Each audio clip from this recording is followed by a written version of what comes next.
Welcome to Tales from Sector 9, your portal to immersive sci-fi audio stories. If you enjoy deep space action, rogue AIs, and conspiracy theories, you're in the right place. Tap like and subscribe to keep the adventures coming. Drop a comment and tell us where in the galaxy you're listening from. Now, sit back, relax, and prepare for tonight's story. Continuity Review. Bryant Marr first encountered the impossible on a Tuesday in Conference Room 7B, on the 43rd floor of a building whose ownership structure dissolved into increasingly opaque holding companies, the deeper one investigated.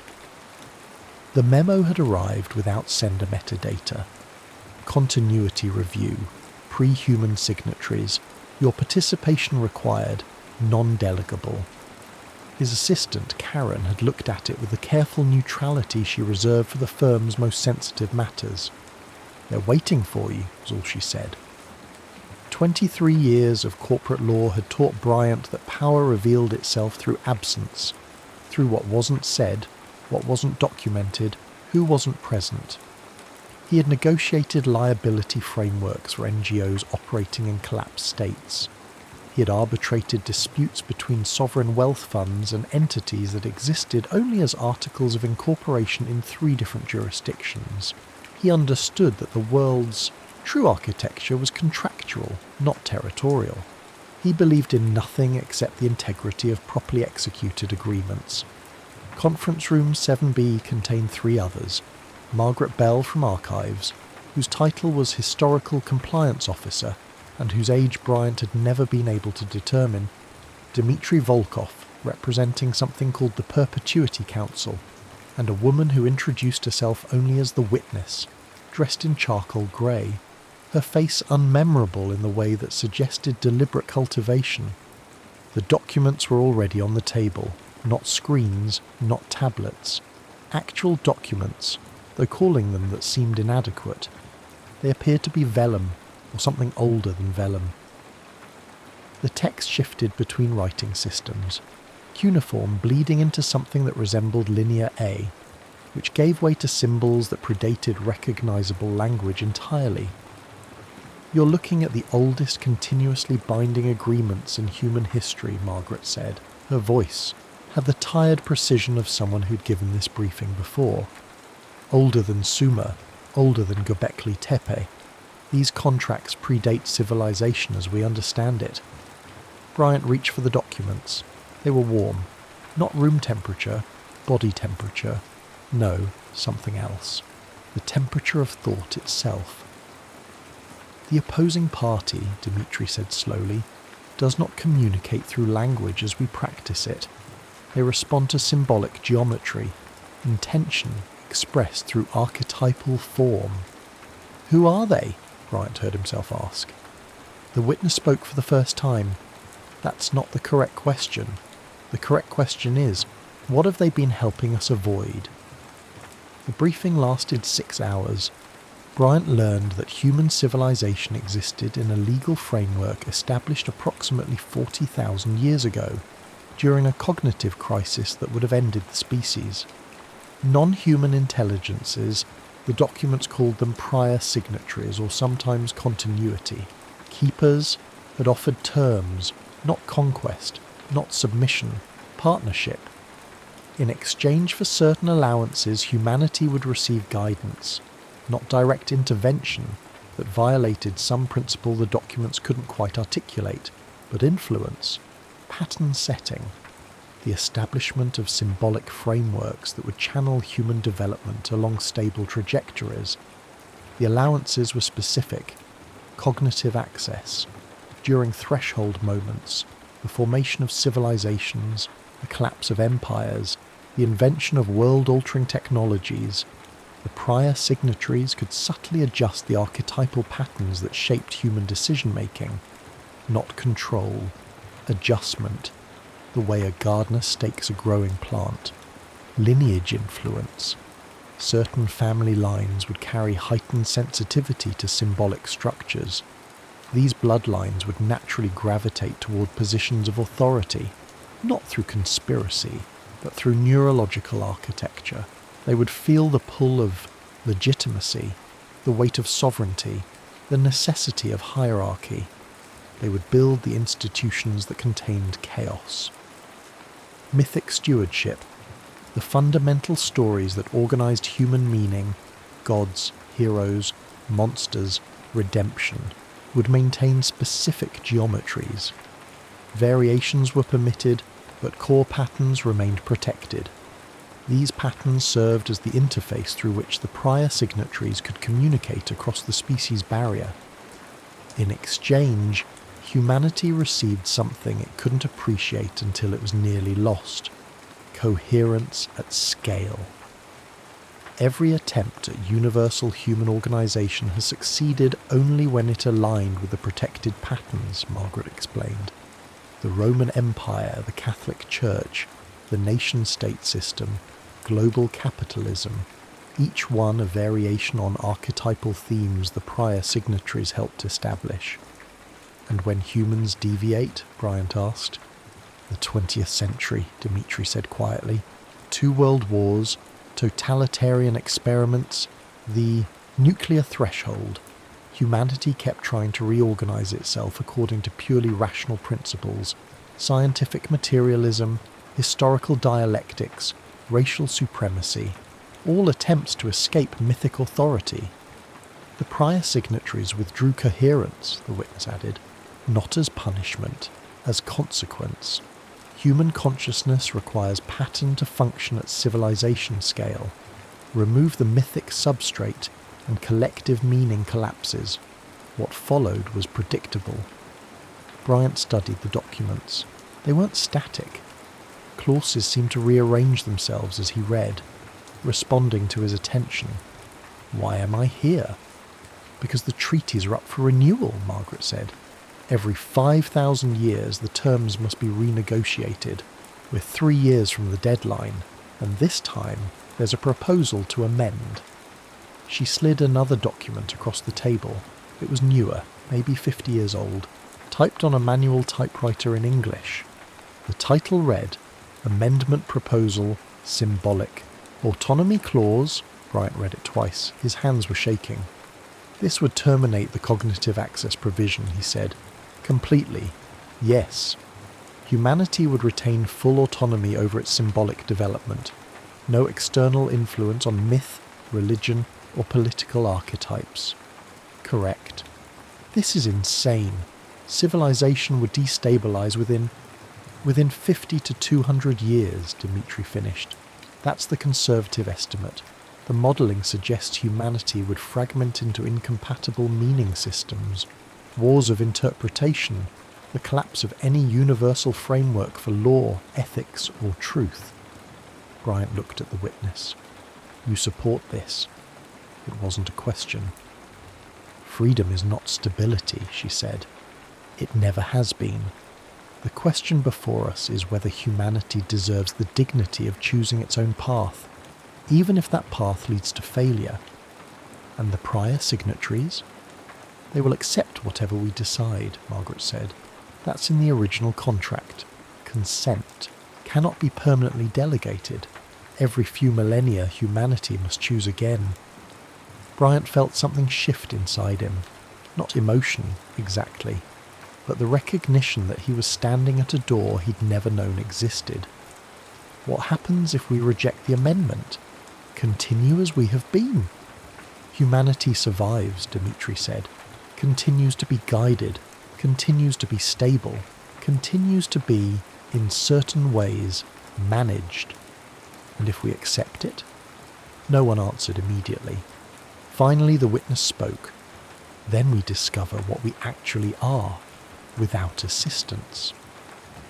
The next 3 months consumed Bryant utterly. He was given clearance to access the archives, not the firm's archives, but the archives, a facility that existed in no official database, accessible only through a series of increasingly baroque verification procedures. It occupied the sub-basement of a building in Geneva that had been continuously inhabited since the Roman era. What he found there rewrote his understanding of human history.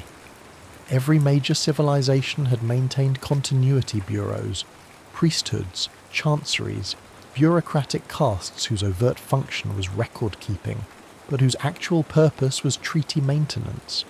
The Roman Pontifex Maximus, the Byzantine Logothetes, the Islamic Qadi, the Confucian Mandarinate, all of them preserving and interpreting the symbolic geometries that interfaced with the prior signatories. The documents showed patterns. When Rome fell, it wasn't because of barbarian invasions. Those were symptoms. The empire had begun experimenting with purely administrative authority, trying to ground legitimacy in legal rationalism rather than mythic sovereignty. The archetypal patterns destabilized. Coherence withdrew. The collapse followed. The French Revolution had been another deviation, an attempt to reorganize society according to abstract principles of reason. The terror wasn't accidental. It was what happened when mythic authority was abruptly severed without a replacement framework. Napoleon's rise wasn't reaction. It was emergency remythologization. The empire restored archetypal patterns through military charisma and pseudo-Roman symbolism. Every successful social transformation aligned with the protected patterns.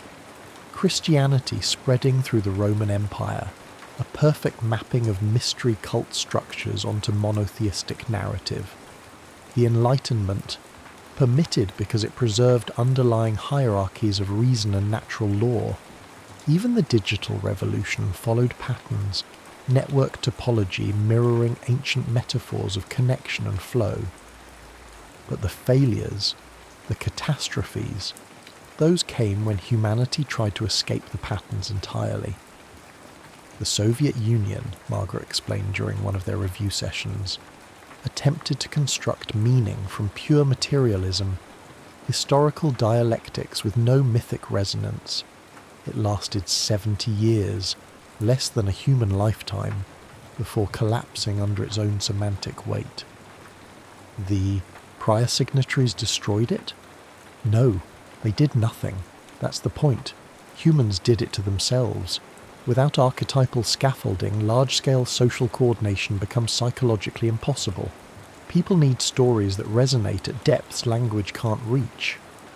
Bryant was reading a report from 1945, declassified only in this archive.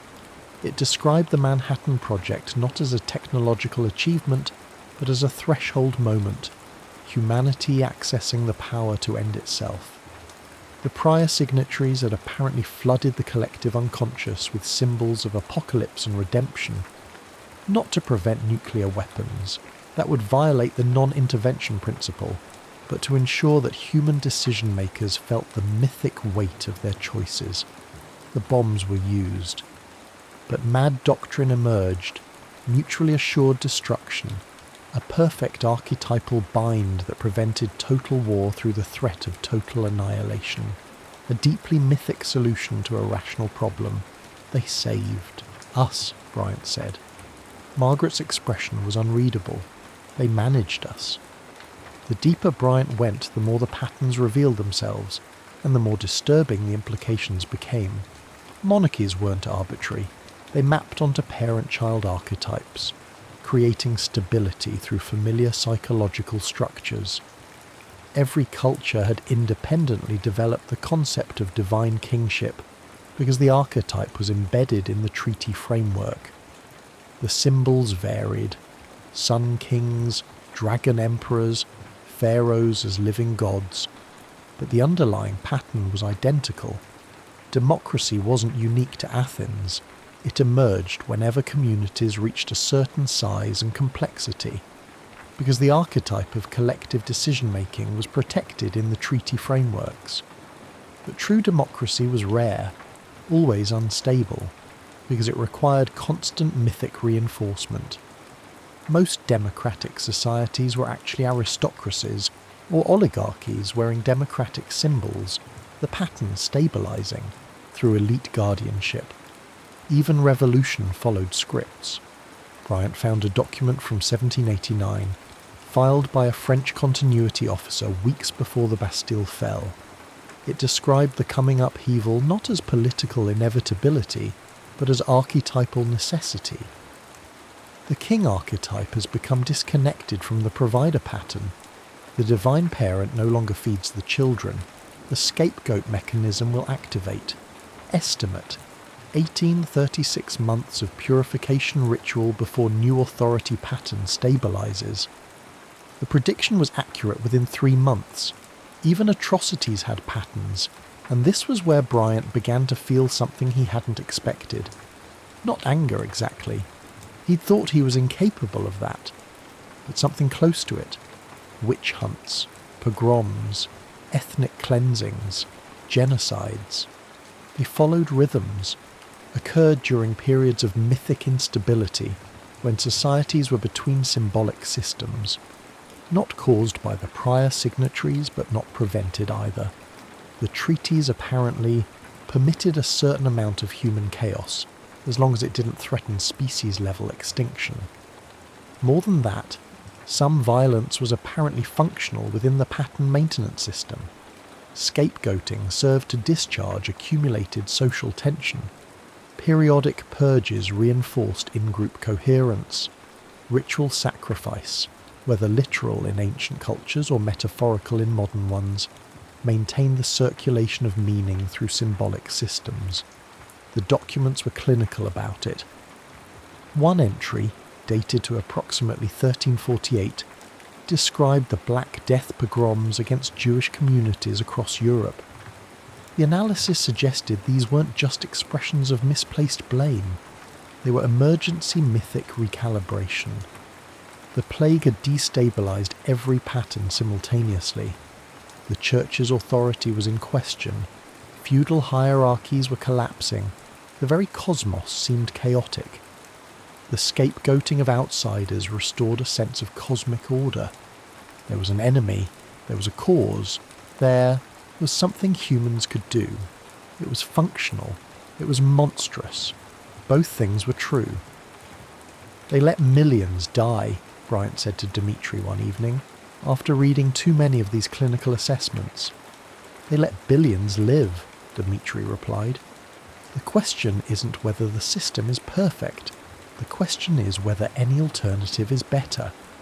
That's not an answer, that's an excuse. It's both. Dmitri looked tired, genuinely tired, not the performance of tiredness. I've spent 30 years studying the counterfactuals. Every time humanity tried to escape these patterns entirely, the death toll was higher.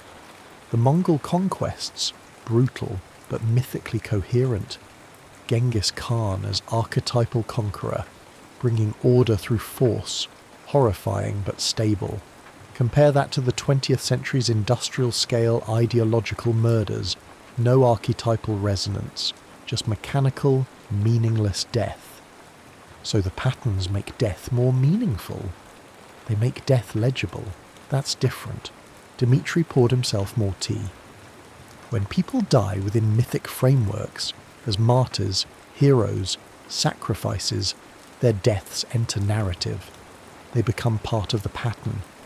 When people die outside those frameworks, they're just eliminated, processed. There's no transcendence, no meaning, no integration into the larger story. Bryant thought about that. I'm not sure that's better. Neither am I, Dmitri admitted, but it's what we have. Bryant found himself in increasingly strange territory. He was reading anthropological reports that reframed cargo cults not as primitive misunderstandings, but as spontaneous attempts to interface with a symbolic substrate. Documents showing that identical religious imagery emerged independently across cultures, not because of diffusion, but because certain archetypal forms were embedded in the treaty framework itself.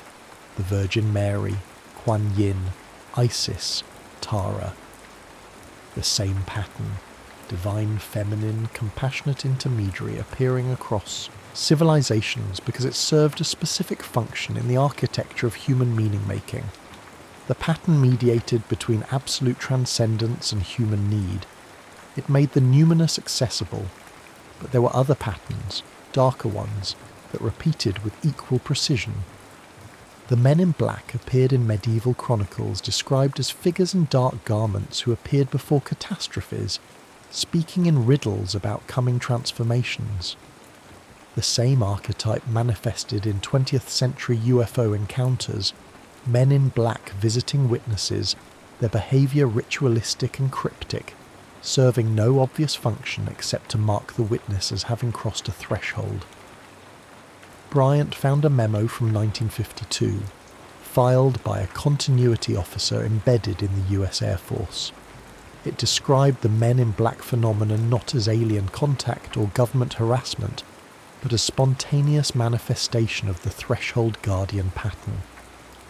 When individuals encountered experiences that threatened to destabilise their symbolic framework, UFO sightings being archetypal encounters with the radically other, the pattern would generate a secondary experience to contain and ritualise the first one. The men in black appeared to transform random experience into initiatory structure. Their presence said, "You have seen something significant. This significance is real.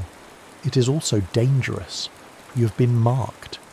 The ritual completed the pattern. What might have been destabilising became mythically integrated. The prior signatories don't just maintain patterns, Margaret explained when Bryant brought this to her attention. They generate protective responses when humans approach pattern boundaries. The men in black are one example. There are others. She showed him documents about ritual traditions that appeared independently across cultures, initiation ceremonies that followed identical symbolic progressions, mystery cults that used the same archetypal language despite no historical contact, secret, societies that emerged in different eras with identical structures. "Look at Freemasonry," she said, pulling up a file that tracked the organisation's development. It claims historical continuity back to Solomon's Temple. That's mythic genealogy, not literal history. But the ritual structures, the initiatory degrees, the symbolic architecture, the emphasis on sacred geometry, those are real.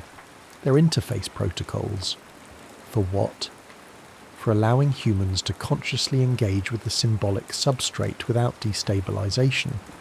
The rituals don't do anything in a literal sense, but they provide a framework for individuals to experience pattern awareness safely, in controlled settings, with guidance from those who've successfully navigated the experience before. Bryant studied the documents. Masonic ritual used symbols that appeared in the earliest treaty frameworks: the square and compass, the checkered floor, the pillars. Not because Masons knew about the treaties, but because the patterns themselves generated these symbols in any system that attempted to formalise the relationship between individual consciousness and cosmic order. So secret societies are, what? Pressure release valves? Ritual containers, Margaret corrected. Humans have always intuited that there are patterns larger than individual understanding. Secret societies formalise that intuition.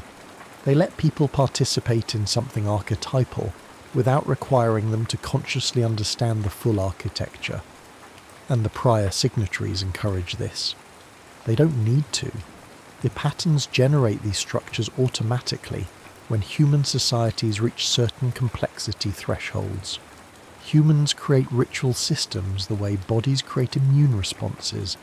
It's adaptive architecture emerging from the underlying pattern framework. Bryant sat with that. So we're, what, cultists? All of us? We're participants, Margaret said, whether we know it or not. The question the amendment raises is whether we should have the choice to stop participating. He began noticing it everywhere. Corporate logos using ancient symbols of protection and prosperity. National flags encoding geometric patterns that resonated with tribal identity mechanisms. Even internet memes, the most modern form of communication, following distribution patterns that match the spread of myths in oral cultures. The prior signatories didn't need to intervene constantly. They'd front-loaded the patterns 40,000 years ago. Human psychology would perpetuate them automatically. unless humanity chose otherwise.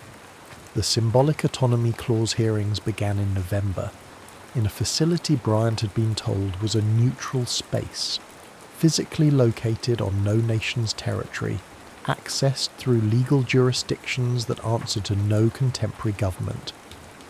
Representatives came from institutions he'd never heard of: the Hereditary Council, the Mythic Preservation Society, the Order of Continuous Memory, each one a lineage organisation, families who had maintained treaty awareness for generations. Bryant was there as lead counsel for the amendment proposal. He hadn't chosen this role, it had been assigned. Margaret had explained it with tired certainty. Your bloodline makes you suitable. You carry the legal sensitivity. That revelation had come 3 weeks earlier, delivered in a manila folder containing genealogical research Bryant hadn't requested.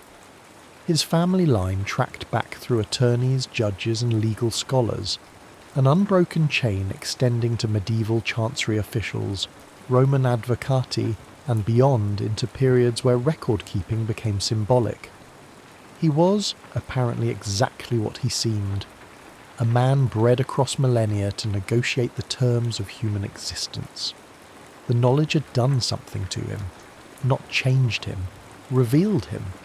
His skepticism, his emotional distance, his perfect comfort with abstract legal frameworks, all of it inheritance. Neurological, family had maintained treaty awareness since the Magna Carta, stood to deliver her testimony. She had been a vocal opponent of the amendment. Halfway through her statement she stopped. Her face went blank. Not unconscious. Conscious, but empty. Like a computer awaiting input. Then she spoke, but the voice wasn't hers. The pattern recognises error. The amendment contains misalignment, processing consequences. Bryant felt the temperature in the room drop, not literally, though that too, but metaphysically, as if meaning itself had suddenly become negotiable. Victoria's body remained standing for 17 seconds, then she collapsed. She was alive, but changed. When she regained consciousness, she couldn't explain what had happened. She remembered her positions on the treaty, her arguments against the amendment, but she couldn't articulate why they mattered. The emotional resonance was gone. The mythic weight. She was, in a very precise sense, severed from pattern. The hearings continued, but everything had shifted. The prior signatories had demonstrated something. They could withdraw coherence individually, selectively, surgically, not as threat, as information. This is what autonomy looks like, the gesture said. Humanity cut loose from archetypal meaning, functional, alive, but fundamentally disconnected from the frameworks that made existence feel significant. The amendment was withdrawn by week's end, but something had broken. Over the next 18 months, similar incidents occurred across the globe. People in positions of symbolic authority, religious leaders, judges, political philosophers, experiencing sudden pattern severing. Not many, perhaps 300 worldwide. Each one emerged functional but transformed. They could no longer feel the pull of tradition, the weight of legitimacy, the resonance of sacred narrative. They continued their roles, but mechanically. The meaning was gone. Sociologists called it a new form of depression. Neurologists found no physical abnormalities. Psychiatrists noted that the affected individuals weren't suffering exactly. They were simply indifferent to the frameworks that organised everyone else's reality. Bryant recognised it immediately. The prior signatories were demonstrating the cost of the amendment at scale. Not punishment, education. Margaret met him in a cafe in Brussels, one of those anonymous European spaces where lawyers and bureaucrats conducted the world's actual business. "They're showing us what we asked for," she said. "Humanity wanted to see what symbolic autonomy looks like. They're providing examples. People are being damaged. People are being freed," Margaret corrected. "That's the point. Freedom from archetypal influence means freedom from meaning. You can't have one without the other. Bryant ordered coffee he wouldn't drink. There has to be a middle path. There isn't. That's what the treaties established. Either humans remain within the symbolic frameworks the prior signatories helped create, or we don't. Gradual withdrawal is impossible. Meaning doesn't work that way. It's structural, binary. So we're trapped. We're protected. Bryant looked at her across the small table. Margaret Bell, whose age he still couldn't determine, whose title was Historical Compliance Officer, whose family had probably maintained treaty awareness since before China was China. "Do you ever resent them?" he asked. "Every day," she said, "and I'm grateful every day. That's the burden of understanding the architecture." The meeting that would determine everything took place in a location Bryant would never be able to properly remember. Not because of any imposed amnesia, but because the space existed in a jurisdictional grey zone, technically accessible but semantically unstable. The three participants, Bryant Marr, representing human legal interests, the witness, whose role remained ambiguous, and something that manifested as a geometric configuration of symbols, the closest thing to direct communication with the prior signatories anyone had achieved in recorded history. The proposal on the table was new, drafted over 6 months of consultation with the world's deepest continuity organisations, Voluntary Disengagement Protocol.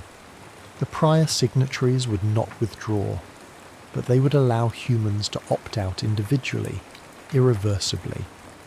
Anyone who chose symbolic autonomy could be severed from the archetypal frameworks. They would retain consciousness, agency, function, but would lose access to the meaning structures that made existence feel mythically significant. A personal choice, not a species-level decision. The geometric symbol configuration responded.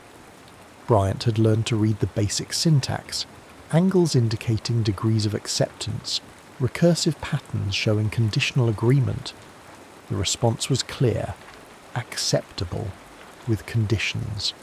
The conditions materialized as new symbolic formations. Condition 1. Individuals choosing. Disengagement must understand the choice is permanent. No return to mythic coherence. Condition 2. The process requires witnessing. Each disengagement must be legally documented, creating a new category of personhood outside the treaty framework. Condition 3. Bryant Marr must be the first. He read the condition 3 times. "Why me?" he asked the configuration. The response appeared not as symbol, but as sensation, a direct impression in his consciousness, the only time a prior signatory had communicated with him so intimately. You carry the lineage most suited to documentation. Your disengagement will establish the legal precedent. You are, in every sense, the bridge between compliance and autonomy. Your choice determines viability. Bryant looked at the witness. She nodded. "This is why you were assigned to continuity review," she said quietly. "Your bloodline was bred to negotiate, but also to witness. You're capable of leaving the framework precisely because you understand it completely." The weight of it settled on him. Not emotional weight, he was still too deep in shock for that, but logical weight, structural weight. If he accepted disengagement, he would prove the system could be left voluntarily. He would become the first human in 40,000 years to exist outside mythic influence. No archetypal resonance, no sacred significance, no pattern-driven meaning. He would be free, and he would be alone in a way no human had been since the treaties were signed. "What happens to my work?" he asked. "My practice?" "You continue," Margaret said from somewhere behind him. He hadn't noticed her arrive. "You continue to practice law, but it will feel different. Law will be purely procedural for you. No mystical authority, no sense of justice as something ordained, just contracts and consequences. Will I lose the ability to care? No. you'll lose the ability to feel that caring matters at a cosmic level. Your ethics will be yours alone, not echoes of archetypal patterns. Bryant thought about his 23 years of practice, the satisfaction he'd found in properly executed agreements, the pleasure of containing chaos through clear contractual language, all of it built on foundations he hadn't known existed. He thought about the 300 individuals who'd already been severed, the experiments in autonomy. They were functional, successful even, but reports suggested they existed in a kind of existential isolation, unable to connect with the symbolic frameworks that organised everyone else's reality. He would join them, and by joining them, make their condition legitimate, create a legal category for the mythically autonomous. "If I do this," he said slowly, "and it works, if humans can choose disengagement without destabilization, what happens to the treaties?" The geometric configuration shifted, and Bryant felt the response in his chest. The treaties become voluntary at individual scale. Humanity as a species remains protected. Individual humans can leave. Over time, two populations emerge, those within pattern, those without. Coexistence replaces management. And if that coexistence fails, it will, eventually, but that failure will be yours to own. The procedure was simpler than Bryant expected. A single document, a declaration of voluntary disengagement, signed in the presence of the witness and documented in the perpetuity archive. The signing itself required one additional element. Bryant had to articulate precisely what he was choosing to leave behind. Not just abstractly, specifically. Name the archetypal patterns he was severing himself from. Margaret provided the list, compiled from 40,000 years of treaty documentation, the hero's journey, the divine parent, the sacred marriage, the descent and return, the scapegoat, the trickster, the wise elder, the innocent child, the great mother, the terrible father, the promised land, the golden age, the apocalypse, the resurrection. 27 core patterns in total, the mythic geometries that organised human meaning across all cultures, all eras. Bryant read each one aloud, clearly stating, "I relinquish symbolic participation in this pattern. I accept functional existence without mythic resonance." The witness countersigned. The document was sealed. For 17 seconds nothing happened. Then Bryant felt it. Not as loss exactly, but as a kind of clarification. The world remained visually identical. Sounds, sensations, physical reality, all unchanged, but the significance was gone. He looked at Margaret and she was just a woman, not a guardian of ancient wisdom, not a representative of timeless continuity, just a person with a job, aging, tired, mortal.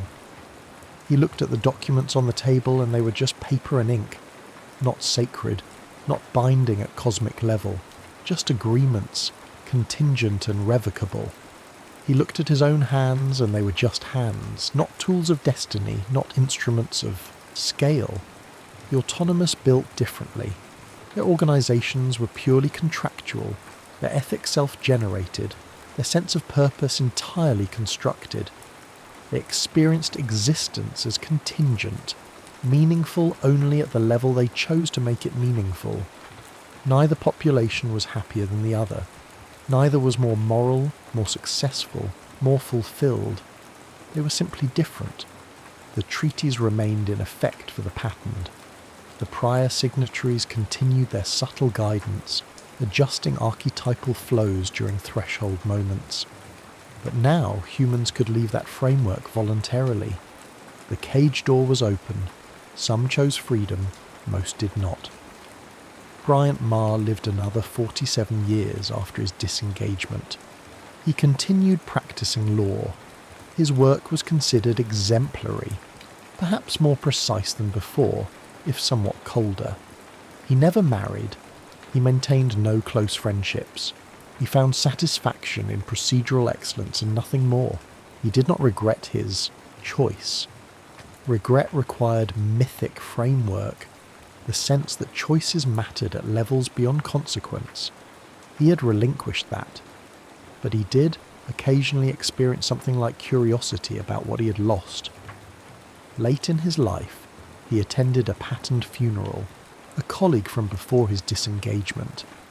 The ceremony was traditional, filled with ritual and symbolic gesture. The mourners wept not just for personal loss, but for something larger, the archetypal pain of separation, death as mythic threshold. Bryant understood the forms, he recognised the patterns, but he felt nothing. As he watched them mourn, he realised they were not more deluded than him. They were not less free.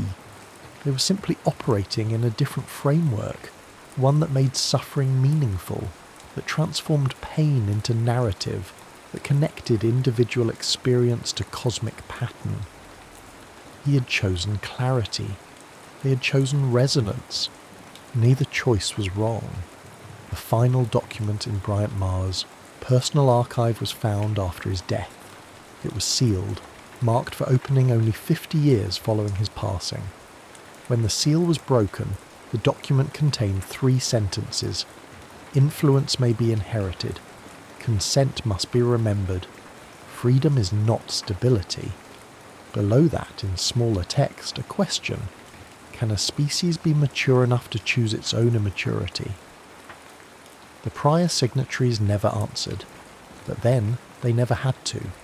The treaty remained open, the choice remained available, and humanity, as always, continued, some within pattern, some without, all of them navigating the strange territory between necessity and autonomy, between meaning and freedom, between the comfort of mythic coherence and the terrible dignity of self-determination.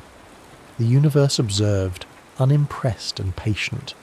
Consciousness continued its stumbling experiment, and in the space between archetypal influence and human agency, something new began slowly, impossibly, to emerge. The end